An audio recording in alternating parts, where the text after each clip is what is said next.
1 2 વધારે કરું બેવડો વારું તકલીફ નથી થતી ને? ચાલો મારા ભાઈઓ મિત્રો, જો આ બાને પેરેલિસની તકલીફ છે એટલે હું તમારા કોઈના ફોન રિસીવ નથી કરી શકતી, કોઈના ફોન નથી લઈ શકતી, કોઈના મેસેજ નથી વાંચી શકતી. તો તમે પ્લીઝ મને કોઈ ડિસ્ટર્બ કરતા નહીં. આવી રીતના હું બાની સેવા કરવા જાઉં છું, એક્સરસાઇઝ કરવા જાઉં છું. માલિશ ઓલરેડી કરી લીધી છે. ડિલિવરીવાળા છે, ડિલિવરીવાળાને સવારે પતાવી એવી. હવે અત્યારે આ બાનું કરું છું. અત્યારે દબાવ તકલીફ નથી પડતી, ગોઠણ નથી ને? હા તો પણ તો પ્લીઝ મને તમે ડિસ્ટર્બ ના કરતા. પછી જો બહુ મને હેરાન કરે છે ને તો હું એના બ્લેક લિસ્ટમાં નાખી દઉં છું.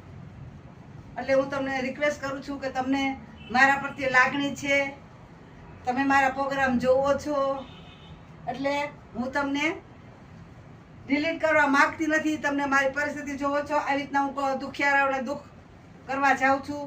તો પ્લીઝ તમે છે ને મને ડિસ્ટર્બ ના કરતા.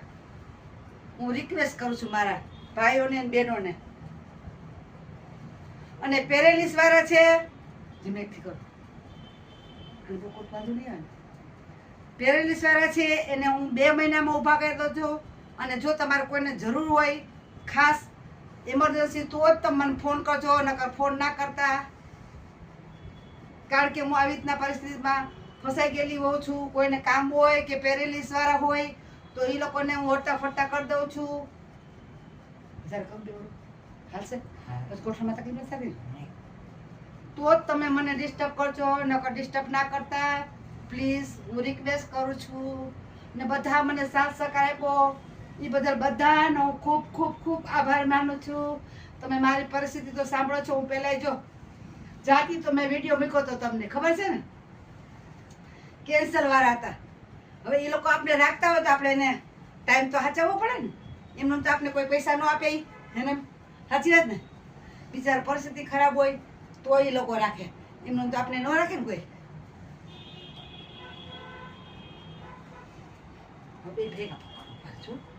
હજી ઓલા પાસે એક વાર કરશો તો તકલીફ થાય તો મને કહેજો, તો ના પાડજો. સીધા રાખો.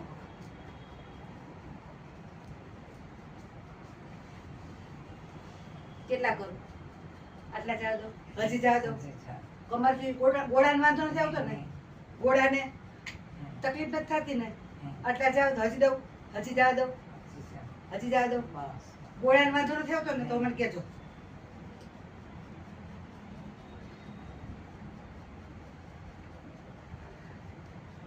અને પેરેલિસ વાળા હું 2 મહિનામાં, આ તો 2 મહિનાની મુદત આપું છું, પણ મહિનાથી અંદર ઉભા કરતો.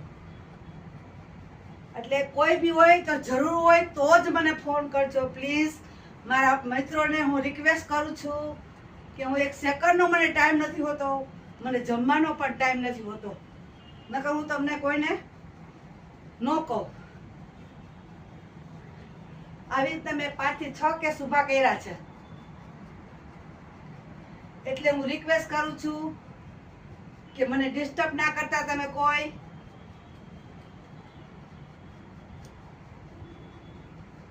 ને મારે પછી તમારો ફોન બ્લેક લિસ્ટમાં નાખી દેવો પડે ને તમને મારે હેરાન કરવા પડે કે તમે પછી મારા પ્રોગ્રામ ના જોઈ શકો. એવું ના થવું જોઈએ. જે મને બહુ ફોન કરે છે, મને હેરાન કરે ને એના હું બ્લેક લિસ્ટમાં નાખી દઉં છું. એમાં અંદર જાય તો પછી આવે નહીં. પણ મને બહુ હેરાન કરો. શું કરું બા? મને ટાઈમ ના હોય, સેકન્ડ વાર બપોરે જમવાનો ટાઈમ નથી હોતો. તો હવે મને હેરાન કરો તો શું કરું? તકલીફ નથી થતી ને બેન?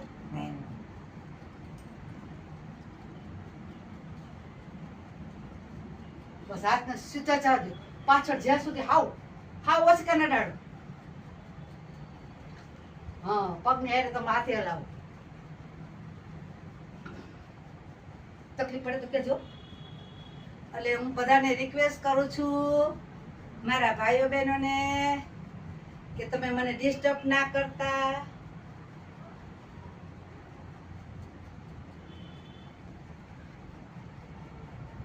આવી રીતના ડિલિવરી વાળી છે, ડિલિવરીને માલિશ કરવા જાઉં છું. અમુક જાણીતા હોય અને હું નાના છે, બાકી નકર માલિશ કરીને મારો છોકરો મને ના પાડે છે કે મમ્મી તમે તમારા શરીર વિચારો, પણ દુખિયારા હોય એ લોકોનું હું ના પાડી શકતી નથી, બીમાર હોય એને.